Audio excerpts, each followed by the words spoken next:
રાષ્ટ્રની દીકરીઓ, માતાઓ અને બહેનો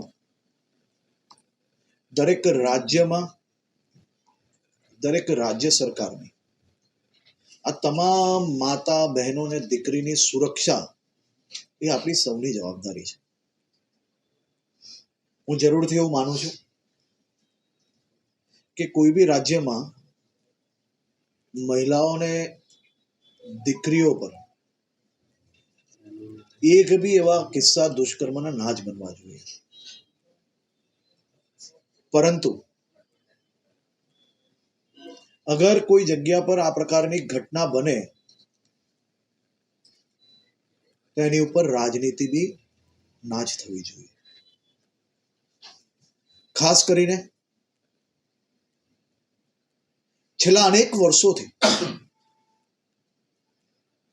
દેશના લોકપ્રિય પ્રધાનમંત્રી આદરણીય શ્રી નરેન્દ્રભાઈ મોદીજીના માર્ગદર્શનમાં દેશભરમાં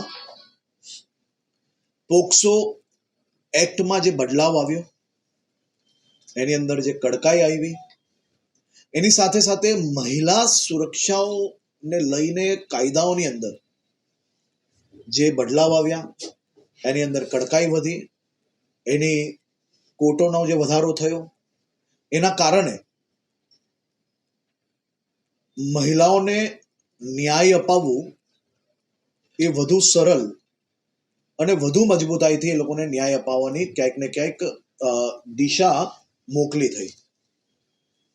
ગુજરાતની અગર હું વાત કરીશ તો ગુજરાતમાં આપણે સૌ એના સાક્ષી છે કે કેન્દ્ર સરકારના આ જ કાયદા હેઠળ ચાહે પોક્સોનો કેસ હોય, ચાહે એ રેપનો કેસ હોય, ચાહે કોઈ મહિલાના મર્ડરનો વિષય હોય કે પછી કોઈ મહિલાની સતામણીનો વિષય હોય, હું આ ચારે ચાર મુદ્દાઓ પર અમુક દાખલા આપની ચેનલના માધ્યમથી સૌ લોકો સુધી મૂકવા માંગુ છું. ગુજરાતમાં એવા અનેક દાખલા છે કે જે 10 દિવસમાં ચાર્જશીટ, 14 દિવસમાં ચાર્જશીટ, 13 દિવસમાં ચાર્જશીટ, 1.5 મહિનામાં ચાર્જશીટ, 16 દિવસમાં ચાર્જશીટ. ઘટના બનવાને 10 દિવસમાં ચાર્જશીટ થાય, 52 દિવસમાં આરોપીને ફાંસીની સજા સંભળાવવામાં આવે.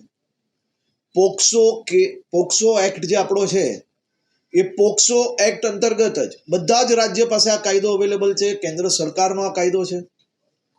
એના માટે માત્ર ને માત્ર મહેનતની જરૂર છે. આ મહેનત આપ સૌ એના સાક્ષી છો કે સુરતના પાંડેસરા પોલીસ સ્ટેશનમાં દિવાળીના આસપાસના સમયમાં જ્યારે એક નાની દીકરી પર આ પ્રકારની ઘટના બનેલી, મુખ્યમંત્રીજી પોતે એ કેસનું નિરીક્ષણ કર્યું, ગૃહમંત્રીને મોકલવામાં આવે અને કેસનું નિરીક્ષણ કઈ રીતે થાય કે 10 દિવસની અંદર ચાર્જશીટ. અને આ સૌ પોલીસ ઓફિસરોએ દિવાળીનો તહેવાર પોતાના પરિવાર જોડે ત્યાગ કરીને રાત દિવસ એક કરીને આ ચાર્જશીટ પૂર્ણ કરી અને માત્ર 22 દિવસ આ કેસ કોર્ટમાં ચાલે અને 23મા દિવસે એને ફાંસીની સજા મળે, પરિવારને ન્યાય મળે. પરિવારની જે આશા હતી, પરિવારને જે દુઃખ હતું, એ દુઃખની અંદર ક્યાંક ને ક્યાંક આપણે દુઃખ તો પૂરું ના કરી શકીએ, પરંતુ આવા આરોપીને સજા અપાવી એ એક બહુ મહત્વનો વિષય હતો. આ જ રીતે પૂના પોલીસ સ્ટેશનની અંદર 2022ની ઘટનામાં 14 દિવસની અંદર ચાર્જશીટ કરવામાં આવે છે, 52 દિવસની અંદર ફાંસીની સજા અપાવવામાં સફળતા મળે છે.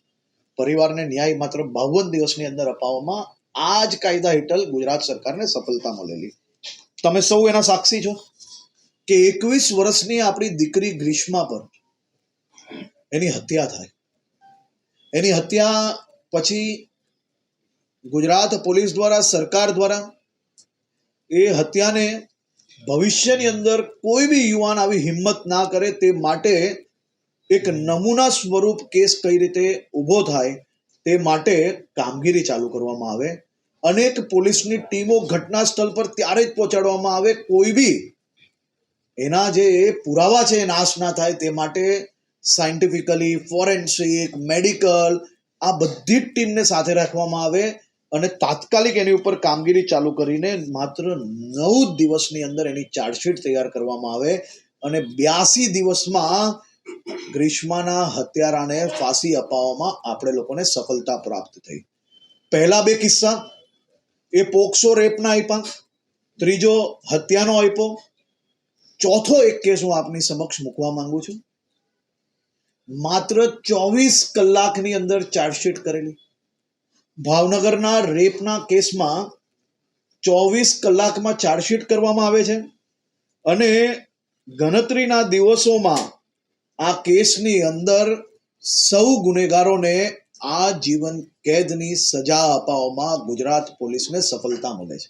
આપણે સૌ જાણીએ છીએ કે માત્ર રેપ, પોક્સો, મર્ડર સિવાયની ઘટનાઓ બી મહિલાઓ જોડે ઘણીવાર બનતી હોય છે. એની સતામણી, પીછો કરવો, ખરાબ ઈશારાઓ કરવા, માત્ર રેપ, પોક્સો અને મર્ડરમાં જ નહીં પરંતુ ગુજરાતની અંદર મહિલાઓને સતામણીની અંદર બી આપણે ખૂબ મોટી સફળતા એ લોકોને સજા અપાવ